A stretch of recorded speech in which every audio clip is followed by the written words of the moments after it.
وقل رب أعوذ بك من همزات الشياطين وأعوذ بك رب أن يحضرون. السلام عليكم ورحمة الله وبركاته.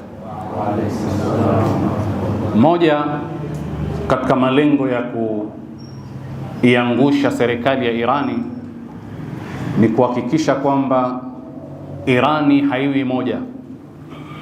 Yani Irani ikiwa la samaha Allahu itaangushwa, basi moja katika malengo ni kuigawa vipande vipande, kwa sababu Irani ni moja katika nchi ambazo kijiografia ni nchi kubwa, lakini vile vile ndani ya Irani kuna watu wa makundi mbalimbali. Yenyewe ni nchi ya 18 kwa ukubwa duniani, ina kilomita square meter kilomita 1600 na ndani ya Irani kuna Makurdi, wao vile vile wanaweza kutengenezewa taifa lao. Ndani ya Irani kuna Waarabu na kuna mzozo baina ya Irani na Imarati kuhusu baadhi ya maeneo na visiwa, kwamba hivi visiwa wanasema vya kwao. Kwa hiyo mzozo ni wa muda mrefu. Ndani ya Irani kuna Mabulushi, hasa maeneo ya kusini katika mpaka na Pakistani, lakini kuna Waadheri vile vile na makundi mengine madogo madogo. Sasa kutokana na ukubwa wa nchi ile, namna ya kuitawala na kuipeleka vile vile huwa ni ngumu. Ndio maana hata maazimio ya Marekani ya kwamba waingie ardhini wapigane na Irani ni mazito, ni magumu, kwa sababu ya ukubwa wa eneo, kwa sababu inahitajia muda mrefu, jeshi kubwa sana linaloweza kuingia ardhini likaiteka ile nchi. Sasa jitihada za mabepari kuzigawa nchi zikawa ndogo ndogo ni sera ya muda mrefu sana, na walifanikiwa katika nchi kama Urusi mpaka sasa hivi ndio nchi duniani yenye eneo kubwa kuliko nchi nyingine yote, yani takriban square kilomita milioni 17 na. Kwa hiyo ndio nchi kubwa kuliko zote, na imeingia katika eneo bara la mashariki ya Ulaya na eneo lingine ni Asia. Sasa kwa mfano, baada ya kuanguka Soviet Union, nchi takriban 15 zilijigawa zikatoka katika Urusi. Baadhi yake ni katika mashariki ya Ulaya na baadhi ni katika bara la Asia, ndio zile kina Tajikistani, kina Uzbekistani na nyingine. Lakini katika athari na jitihada zao za kugawa Urusi ni hiki mnachokiona sasa hivi kule Ukraine, kwa sababu Ukraine ilikuwa ni sehemu ya Urusi. Sasa zilipogawanywa zile, kuna ambazo zimetumika kuwa ni mfupa katika kola Urusi.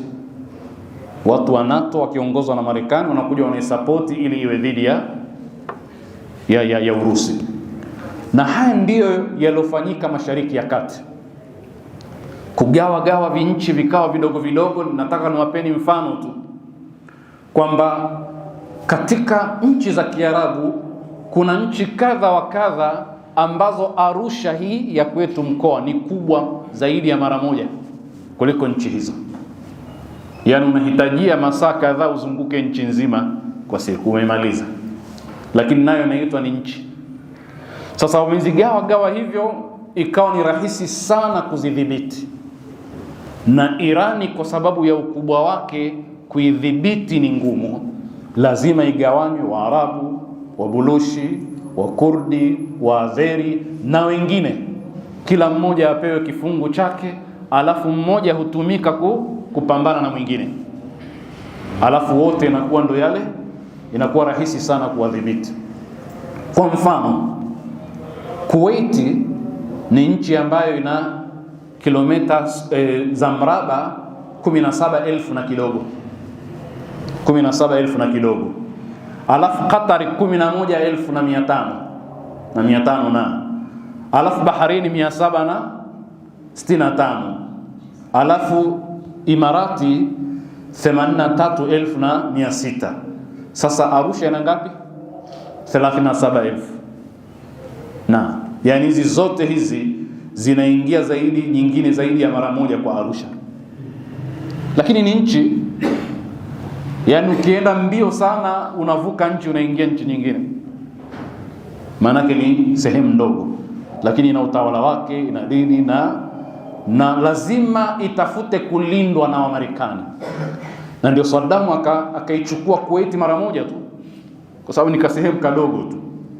Sasa katika hali kama hii, ikishagawanywa nchi ile, Mkurdi ataamini kwamba kapewa naye kapata, Muadheri pia ataamini hivyo hivyo, Mwarabu wa pale Ahwaz na vile visiwa wataamini kwamba na wao sasa wamepata, na Wafursi ambao ndio wengi, lakini kwa ujumla wote watakuwa wamekosa, kwa sababu watatumika wao kuunganishwa na yeye. Ukimnyima maslahi yake ni kama yale makundi ya kijeshi yaliokuwa pale Kongo, kila moja linatumika kwa wakati wake. Mnapewa silaha, mnaachia ardhi yenye madini, watu wanakwenda mbele.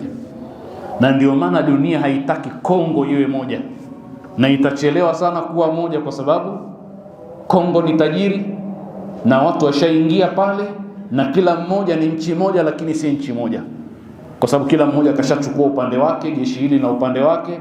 Na wanapata silaha wapi? Wanapewa na mabepari ambao wanataka kuinyonya nchi hiyo.